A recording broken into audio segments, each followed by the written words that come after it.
Hello student, good afternoon. In compiler design हमारा last topic है। Chapter number जो हमारा जो है कोड ऑप्टिमाइजेशन मीन्स के और कोड जनरेटर जो वाला चैप्टर है उसमें हमारा ये लास्ट टॉपिक है कि मशीन डिपेंडेंट और मशीन इंडिपेंडेंट कोड ऑप्टिमाइजेशन क्या है। तो नॉर्मली ये क्वेश्चन जो है उसमें आपको डिफरेंस पूछा जाता है कि मशीन डिपेंडेंट ऑप्टिमाइजेशन किसे कहा जाता है और मशीन इंडिपेंडेंट कोड ऑप्टिमाइजेशन किसे कहा जाता है। तो मेनली आपको एग्ज़ाम में इसका डिफरेंस आता है। तो आज हम देखेंगे कि दोनों में डिफरेंस क्या है।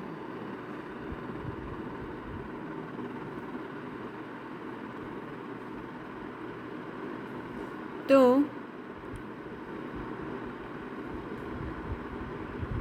पहले हम देखेंगे मशीन डिपेंडेंट कोड ऑप्टिमाइजेशन क्या है, उसमें कौन सा डिफरेंस है।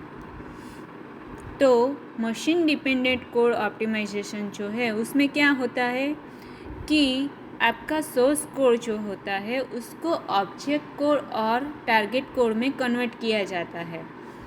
तो उससे हम क्या बोलेंगे, मशीन डिपेंडेंट कोड ऑप्टिमाइजेशन बोलेंगे कि जिसमें आपका सोर्स कोड जो है, प्रोग्राम का सोर्स कोड है, उसे टारगेट कोड और ऑब्जेक्ट कोड में कन्वर्ट किया जाता है।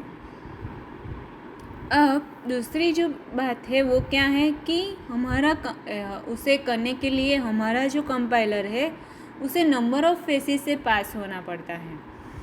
ये मशीन डिपेंडेंट कोड ऑप्टिमाइजेशन करने के लिए हमारे जो कंपाइलर है हमारा जो कंपाइलर है उसे नंबर ऑफ़ फेसेस से पास होना पड़ता है टू जनरेट ऑब्जेक्ट कोड और ए टारगेट कोड। नाउ यहाँ पे ये बताया गया है कि कौन कौन से स्टेट में से, कौन कौन के फेस में से हमारा मशीन डिपेंडेंट कोड जो है वो क्या होता है, पास होता है। तो उसमें जो हमारा फर्स्ट फेसिस है, हमारा जो फर्स्ट फेसिस है वो क्या है, हमारा लेक्सिकल एनालाइज़र है। हमें पता है कि उसका आउटपुट क्या है कि वो क्या करेगा, टोकन को जनरेट करेगा। और हमने ऑलरेडी देखा है टोकन किसे बोलते हैं और लेक्सिकल एनालाइज़र क्या है, उसका फंक्शन क्या है, वो हम सब ऑलरेडी कंप्लीट कर चुके हैं। तो सेवरल स्टेट से वो क्या होगा, सेवरल फेसिस से वो पास होगा, जो हमारा ऑब्जेक्ट कोड होगा, सोर्स कोड होगा। उसके बाद उसका क्या हो, जो कोड जनरेटर है तो वो क्या करेगा, उसका टारगेट कोड क्रिएट करेगा। तो द प्रोसेस मीन्स कि यहाँ पे जो कन्वर्टिंग की प्रोसेस हो रही है कि source code to object code और a target code, that is called machine dependent code optimization. ना उसके बाद उसका जो आउटपुट है, कोड ऑप्टिमाइजेशन के बाद उसका जो आउटपुट है तो वो यहाँ पे पहले ये बताया गया है कि लेक्सिकल एनालाइज़र क्या देगा आपको, to generate the target code. तो लेक्सिकल एनालाइज़र का जो आउटपुट होगा वो क्या होगा, आपका टोकन होगा, जो यहाँ पे बताया गया है। उसके बाद this token is the input of next faces, जो आपका सिंटेक्स एनालाइज़र है। मीन्स कि टोकन जो है वो सिंटेक्स एनालाइज़र का क्या हो जाएगा, इनपुट हो जाएगा। नाउ सिंटेक्स एनालाइज़र का फंक्शन हमें पता है कि वो क्या करेगा कि चेक करेगा, कोई एरर होगी तो वो क्या करेगा, उसे डिटेक्ट करेगा। तो वो फंक्शन किसका है, सिंटेक्स एनालाइज़र का। सेकंड, जो भी टोकन इनपुट में एज ए सिंटेक्स एनालाइज़र के पास आया तो वो ऑर्डर भी चेक करेगा कि वो सही ऑर्डर में है या नहीं है। जो भी generate token are in the logical order में है या नहीं है, उसे चेक करने का फंक्शन भी किसका है, आपका सिंटेक्स एनालाइज़र का। नाउ जो भी सिंटेक्स एनालाइज़र का आउटपुट आएगा वो सिमेंटिक एनालाइज़र को दिया जाएगा।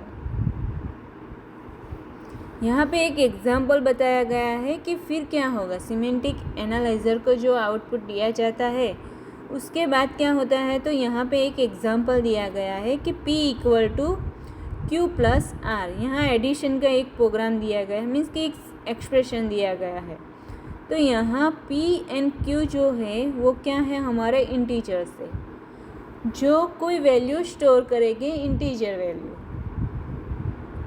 बट R जो है हमारा, वो हमारा फ्लोट है, मीन्स कि यहाँ डेटा टाइप दी गई है कि तीनों वेरिएबल जो है हमारे, तो 2 इंटीजर वेरिएबल है एंड 1 जो है हमारा फ्लोट वेरिएबल है। नाउ अनसाइन the semantic analyser that C integer variable. Semantic analyser क्या स्पेसिफाई करेगा कि हमारा सी जो है वो भी क्या होना चाहिए, इंटीजर वैल्यू होनी चाहिए, इंटीजर वेरिएबल होना चाहिए। तो वो क्या करेगा, उसे कन्वर्ट करेगा इन द फ्लोट में। So therefore it is thus the semantic analyser, the output of semantic analyser goes to the intermediate code generator. उसे किसको दिया जाएगा, कि आपके इंटरमीडिएट कोड जनरेटर को दिया जाएगा। नाउ वी देन गोज, उसके बाद क्या होगा, कोड ऑप्टिमाइजेशन होगा। इंटरमीडिएट कोड जनरेट होने के बाद उसका क्या होगा, कोड ऑप्टिमाइजेशन। तो कोड ऑप्टिमाइजेशन में क्या होगा, तो कि element non essential program statement without changing the meaning of actual source code. तो कोड ऑप्टिमाइजेशन में क्या होगा कि सोर्स कोड में से जो अननेसेसरी है, नॉन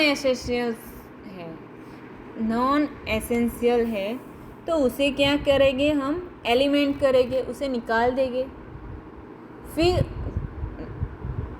इस तरह निकालेंगे कि जिससे हमारा सोर्स कोड जो है उसका मीनिंग चेंज ना हो जाए।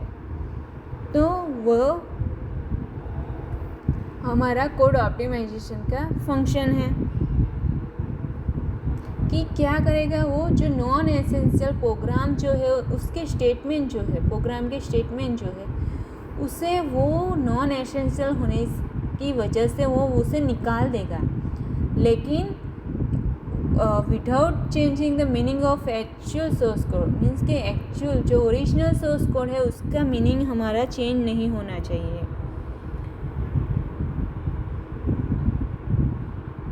यहाँ जो कोड ऑप्टिमाइजेशन हो रहा है वो कम्प्लीटली ऑप्टिमाइज नहीं होगा, लेकिन उससे क्या होगा कि आपका रन टाइम जो है टारगेट कोड का वो इम्प्रूव हो जाएगा, और the output of code optimisation is given to the code generator. उसका जो कोड ऑप्टिमाइजेशन का आउटपुट जो है वो कोड जनरेटर का देगा, जो आपका फाइनल फेस्ट है, जो आपका फाइनल फेज है, जो क्या करेगा, टारगेट कोड में जनरेट करेगा, कि वो क्या करेगा, टारगेट कोड को जनरेट करेगा।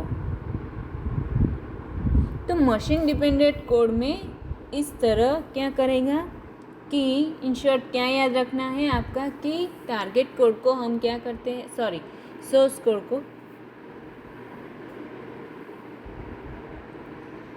सोर्स कोड को हम टारगेट कोड में जनरेट करते हैं without any changing of several faces. Means के उसके आगे के जितने भी फेसेस है उसमें हम कोई चेंज नहीं करेंगे, इसके चेंज करने के सिवाय हम क्या करेंगे, हमारा जो टारगेट कोड है उसमें कन्वर्ट करेंगे सोर्स कोड को। तो उसे हम क्या बोलेंगे, machine dependent code optimisation. Now machine dependent code optimisation यहाँ पे दिया गया है, उसमें आपको ये फिगर बताई गई है कि सेवरल फेसेस, यहाँ आपको क्या ड्रॉ करना है कि सेवरल फेसेस जो है हमारे, तो यहाँ पे एक सोर्स कोड दिया गया है, उसमें क्या लिखा गया है, प्रोग्राम है। उसके बाद ये क्या लिखा गया है, लेक्सिकल एनालाइजर, कि वो क्या करेगा, टोकन जो भी आए हैं उसे स्कैन करेगा। फिर उसके बाद आएगा सिंटैक्स एनालाइजर, उसके बाद क्या होगा, इंटरमीडिएट कोड जनरेटर होगा। फिर मैंने जैसे बोला कि कोड ऑप्टिमाइज़र जो है वो क्या करेगा कि जो भी फ्लो है, कोड ऑप्टिमाइजेशन क्या होगा, जो भी एसेंशियल है, मीन्स कि जो भी ज़रूरी नहीं है ऐसा जो वो स्टेटमेंट जो हो गए उसे निकाल देगा without any changing of source code.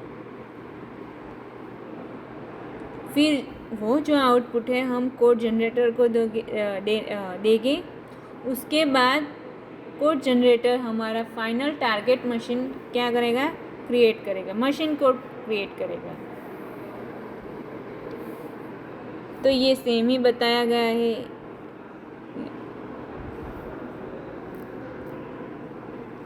Now final आपको क्या लिखना है कि code machine independent code optimisation क्या है। तो कि यहाँ पे क्या कहा गया है कि machine dependent code optimisation is apply on source code. तो आपको ये याद रखना है कि डिपेंडेंट कोड ऑप्टिमाइजेशन है, उसमें जो ऑप्टिमाइजेशन अप्लाई होता है तो वो किस पे होता है, तो कि सोर्स कोड पे होता है। उसे क्या करता है कि उसे अलाउ करते हैं हम sufficient amount of resource can improve the execution of program of optimisation. तो दो चीज़ आपको मशीन डिपेंडेंट में याद रखनी है कि एक तो हम उसका जो सोर्स कोड होगा उस पर हम ऑप्टिमाइजेशन अप्लाई करेंगे, सेकंड उसे रिसोर्स प्रोवाइड करेंगे जिससे उसका एग्जीक्यूशन ऑफ प्रोग्राम जो है वो क्या होगा, प्रोग्राम का ऑप्टिमाइजेशन है वो क्या होगा, इम्प्रूव होगा। नाउ हमें नेक्स्ट जो हमारा टॉपिक है तो वो है हमारा मशीन इंडिपेंडेंट कोड। तो डिफरेंस क्या है वो यहाँ पे आपको मार्क करना है कि उसमें क्या होता था कि सोर्स कोड पे अप्लाई होता था हमारा ऑप्टिमाइजेशन। तो इसमें मशीन इंडिपेंडेंट में क्या होता है कि आपका जो इंटरमीडिएट कोड जनरेट होता है, हमारे सेवरल फेसेस में जो हमारा इंटरमीडिएट कोड जनरेट होता है उस पर ऑप्टिमाइजेशन अप्लाई होता है। तो उससे क्या बोलेंगे, मशीन इंडिपेंडेंट कोड बोलेंगे, कोड ऑप्टिमाइजेशन बोलेंगे। तो ये डिफरेंस, मेन डिफरेंस है कि वहाँ पे डिपेंडेंट कोड ऑप्टिमाइजेशन पे क्या होता था कि सोर्स कोड पे अप्लाई होता था, जबकि मशीन इंडिपेंडेंट कोड जो ऑप्टिमाइजेशन है उसमें आपका जो इंटरमीडिएट कोड जनरेट होता है, आपके सेवरल फेसिस में जो इंटरमीडिएट कोड जनरेट होता है उसमें क्या होगा हमारा,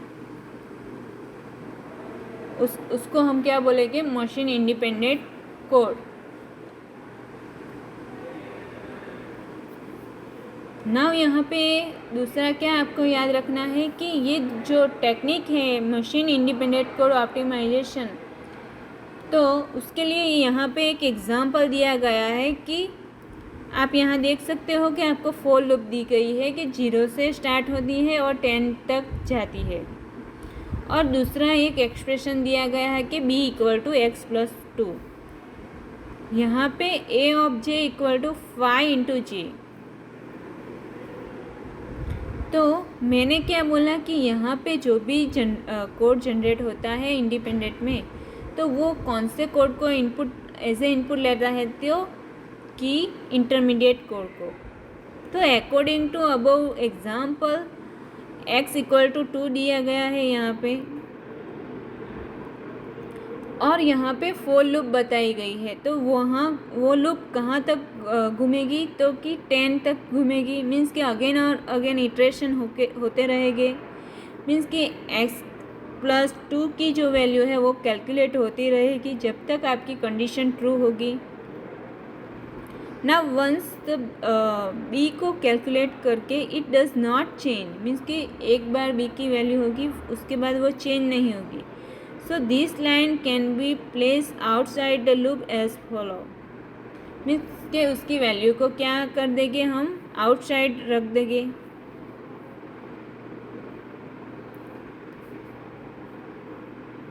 सेम वे यहाँ पे क्या कहा गया है कि कोड को क्या कर रहे हैं, हम मूव कर रहे हैं। तो इस कोड उसे क्या बोलेंगे हम, कोड मूवमेंट। तो यहाँ पे एक कोड दिया गया है इफ लूप का, आप यहाँ देख सकते हो। j=5 है एंड इफ j=10 देन क्या करना है हमें, a=b+20 करना है। लेकिन यहाँ पे हमारी कंडीशन सेटिस्फाई नहीं होगी क्योंकि j को ऑलरेडी 5 से इनिशियलाइज कर दिया है हमने यहाँ पे। उसके बाद हम j की वैल्यू 10 कर रहे हैं तो वो कंडीशन यहाँ पे ट्रू नहीं होगी। तो इस टाइप का जो ब्लॉक होगा उसे क्या करेगा, हमारा मशीन कोड ऑप्टिमाइजेशन है उसे क्या करेगा, रिमूव कर देगा। तो this technique is called dead code elimination.